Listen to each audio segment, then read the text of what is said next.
जय हिंद दोस्तों, स्वागत है अपने इस YouTube चैनल में। दोस्तों, आज के इस वीडियो में जो है भ्रष्टाचार पर निबंध है।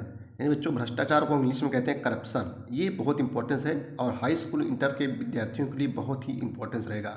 बच्चों, भ्रष्टाचार के कारण और निवारण या ऐसे पूछ देखो, कई बार से परीक्षाओं में पूछा जा रहा है। या पूछ लेगा बच्चों, भ्रष्टाचार से निपटने के क्या उपाय हैं, या पूछ लेगा भ्रष्टाचार उन्मूलन एक बड़ी समस्या है, या पूछ लेगा भ्रष्टाचार महान अभिशाप, भ्रष्टाचार नियंत्रण में युवा वर्ग का योगदान। यानी जो है कुछ भी पूछे आपको लिखना है। या पूछ सकता है अनियंत्रित भ्रष्टाचार कारण और निवारण, या पूछ सकता है भ्रष्टाचार मूल समस्या और समाधान। इनमें से कोई भी एक आए तो आपको करना है बच्चों। अब देखो देखो प्रमुख बिंदु, सबसे प्रमुख बिंदु विचार करेंगे। सबसे पहले बच्चों, निबंध लिखने से पहले जरूर लिखना चाहिए, सबसे पहले प्रस्तावना लिखना चाहिए। उसके बाद में भ्रष्टाचार के विविध रूप क्या हैं। उसके बाद भ्रष्टाचार के कारण कोई भी निबंध लिखो, सबसे पहले प्रस्तावना लिखो।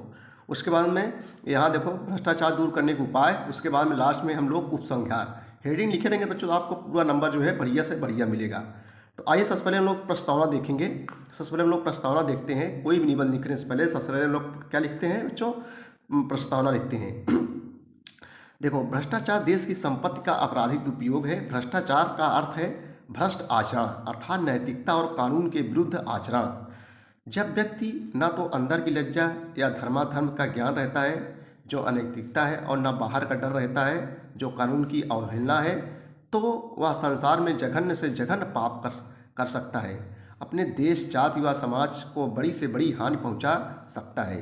यहाँ तक कि मानवता को भी जो है कलंकित कर सकता है। दुर्भाग्य से आज भारत इस भ्रष्टाचारी रूप सशस्त्रों मुख वाले दानव के जबड़े में फंसकर तेजी से विनाश की ओर बढ़ता जा रहा है। अतः इस दारुण समस्या के कारण एवं समाधान पर विचार करना आवश्यक है। भ्रष्टाचार के विविध रूप क्या है बच्चों, आइए देखते हैं। पहले किसी घोटाले की बात सुनकर देशवासी चौंक जाते थे, आज नहीं चौंकते। पहले घोटालों के आरोपी लोग लज्जा के कारण अपना पद छोड़ देते थे, पर आज पकड़े जाने पर भी कुछ राजनेता इस शान से जेल जाते हैं जैसे वे किसी राष्ट्र सेवा के मिशन पर जा रहे हों, है कि नहीं। इसलिए समूचे प्रशासन तंत्र में भ्रष्ट आचरण धीरे धीरे सामान्य बनता जा रहा है। और आज भारतीय जीवन का कोई भी क्षेत्र, सरकारी या गैर सरकारी, सार्वजनिक या निजी, ऐसा नहीं है जो भ्रष्टाचार से अछूता न हो। यानी बच्चों, जहाँ देखो वहीं भ्रष्टाचार है, जहाँ देखो वहीं भ्रष्टाचार है। इसलिए भ्रष्टाचार इतने अगणित रूप में मिलता है कि उसे वर्गीकृत करना सरल नहीं है। फिर भी उसे जो है मुख्यतः चार भागों में बांटा जा सकता है: राजनीतिक, प्रशासनिक, व्यवसायिक, शैक्षणिक। मतलब यहाँ भी जो है भ्रष्टाचार है, यहाँ भी भ्रष्टाचार, जो नौकरियों वगैरह, जो चुनाव नाव में यहाँ भ्रष्टाचार है। व्यवसाय, जहाँ व्यवसाय वहाँ भ्रष्टाचार है। शैक्षिक में, शिक्षा क्षेत्र में, प्रशासनिक क्षेत्र में, व्यवसायिक, सब जगह जो है बच्चों भ्रष्टाचार है।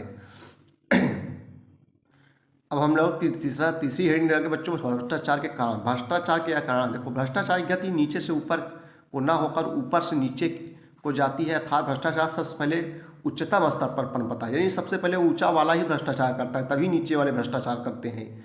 तो सबसे पहले उच्चतम स्तर पर पनपता है और क्रमशः नीचे की ओर फैलता जाता है। कहावत है, ये यथा राजा तथा प्रजा। इसका यह आशय कदापि नहीं है कि भारत में प्रत्येक व्यक्ति भ्रष्टाचारी है, पर इसमें भी कोई संदेह नहीं है कि भ्रष्टाचार से मुक्त व्यक्ति इस देश में अपवाद स्वरूप ही मिलते हैं। कारण है वह भौतिकवादी जीवन दर्शन जो अंग्रेजी शिक्षा के माध्यम से पश्चिम से आया है। यह जीवन पद्धति विशुद्ध भोगवादी है। खाओ पियो और मौज करो ही इसका मूल मंत्र है। यह परंपरागत भारतीय जीवन दर्शन के पूरी तरह विपरीत है। भारतीय मनुष्यों ने चार पुरुषार्थों, धर्म, अर्थ, काम और मोक्ष की सिद्ध को ही मानव जीवन का लक्ष्य बताया है। मानव धर्मपूर्वक अर्थ और काम का सेवन करते हुए मोक्ष का अधिकारी बनता है, लेकिन पश्चिम में धर्म और मोक्ष को कोई नहीं जानता तक ही नहीं। वहाँ तो बस अर्थ, धन, वैभव और काम, सांसारिक सुख, भोग या विषय वासनाओं की तृप्ति ही जीवन का परम पुरुषार्थ माना जाता है। पश्चिम में जितनी भी वैज्ञानिक प्रगति हुई, उसका सबका लक्ष्य भी मनुष्य के लिए सांसारिक सुख भोग के साधनों का अधिकारकारी विकास ही है। अब देखो, भ्रष्टाचार दूर करने के उपाय। भ्रष्टाचार दूर करने के लिए निम्नलिखित उपाय अपनाए जाना चाहिए। अगली हेडिंग बच्चों की, भ्रष्टाचार दूर करने के क्या उपाय है। भ्रष्टाचार दूर करने के निम्नलिखित उपाय अपनाने चाहिए। नंबर 1, प्राचीन भारतीय संस्कृति का प्रोत्साहन। जब तक अंग्रेजी शिक्षा के माध्यम से भोगवादी पाश्चात्य संस्कृति प्रचारित होती रहेगी, भ्रष्टाचार कम नहीं हो सकता। अतः सबसे पहले देसी भाषाओं, विशेषतः संस्कृत की शिक्षा अनिवार्य करनी होगी। भारतीय भाषाएं जीवन मूल्यों की प्रचारक और पृष्ठपोषक है उनसे भारतीयों में धर्म का भाव सुदृढ़ होगा और लोग जो है धर्म भीरू बनेंगे। चुनाव प्रक्रिया में परिवर्तन। वर्तमान वर्तमान चुनाव पद्धति के स्थान पर ऐसी पद्धति अपनानी पड़ेगी जिसमें जनता स्वयं अपनी इच्छा से भारतीय जीवन मूल्यों के प्रति समर्पित ईमानदार व्यक्तियों को खड़ा करके बिना धन व्यय के चुन सके। ऐसे लोग जब विधायक या सांसद सदस्य बनेंगे तो ईमानदारी और देशभक्ति का आदर्श जनता के सामने रखकर स्वच्छ शासन प्रशासन दे सकेंगे। अपराधी प्रवृत्ति के लोग को चुनाव लड़ने की अनुमति नहीं दी जानी चाहिए और जो विधायक या सांसद अवसरवादिता के कारण दल बदले उनकी सदस्यता समाप्त कर पुनः चुनाव में खड़े होने की व्यवस्था पर रोक लगानी चाहिए। जो दल बदलते आज इस पार्टी में कल उस पार्टी में, तो उनको जो है ख़त्म कर देना चाहिए, है ही नहीं बच्चे। जाति और धर्म के नाम पर सहारा लेकर वोट मांगने वालों को भी चुनाव प्रक्रिया से ही प्रतिबंधित कर देना चाहिए। जब चापरासी और चौकीदार के लिए भी योग्यता निर्धारित होती है तब विधायकों और सांसदों के लिए क्यों नहीं। यानी जो है कोई भी चपरासी चौकीदार उसमें पढ़ाई मांगता है, लेकिन विधायक सांसद में कोई भी योग्यता नहीं है, मतलब कि कितने तक पढ़े हो। लेकिन बच्चों ये सब पढ़ने के लिए भी योग्यता होनी चाहिए, है कि नहीं। जैसे प्रधानमंत्री बनना है तो PhD वगैरह, मतलब पढ़ाई में छोटी से छोटी नौकरियों में लगता है योग्यता, लेकिन विधायक सांसद बनने के लिए कोई योग्यता नहीं। तो यहाँ भी जो है योग्यता होनी चाहिए। अगली हेडिंग बच्चों, कानून का अधिक कठोर बनाना। देखो, भ्रष्टाचार विरुद्ध कानून को भी अधिक कठोर बनाया जाए, इसके लिए वर्षों से चर्चा का विषय बना लोकपाल विधेयक भी भारत जैसे देश जहां प्रत्येक स्तर पर भ्रष्टाचार और भ्रष्टाचारी ही प्राप्त हैं के लिए नाकाफ़ी ही है। यानी जो है कानून को अधिक से अधिक कठोर बनाना।